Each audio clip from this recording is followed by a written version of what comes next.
नमस्कार मंडळी, सर्वांना जय महाराष्ट्र. आय होप की तुम्ही खूप मस्त आनंदात आणि मजेत असणार.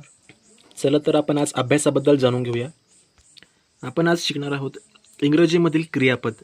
तर क्रियापदांची 3 रूपं असतात. There are 3 types of verbs. तर या ठिकाणी पहिलं आपण क्रियापद घेऊ परमिट. परमिट म्हणजे परवानगी देणे. दुसरं क्रियापद आहे ॲश्युअर म्हणजे खात्री देणे. शो म्हणजे दाखविणे. प्रिटेंड म्हणजे ढोंग करणे. स्टार्ट म्हणजे सुरू करणे. बिगिन म्हणजे पण सुरुवात करणे. एम्बार्क म्हणजे सुरुवात करणे. पे म्हणजे भरणे. नॉर्मलाइज म्हणजे सामान्य ठेवणे. विश म्हणजे इच्छा.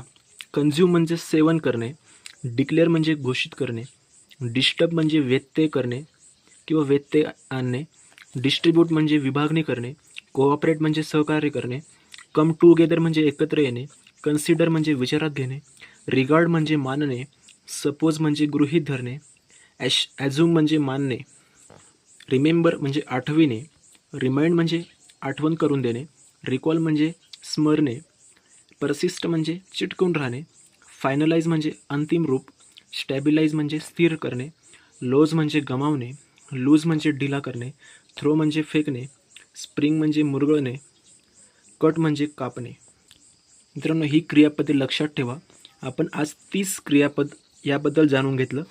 तर यांच्यावर आपण 10 प्रश्नांची तयारी करून घेऊ.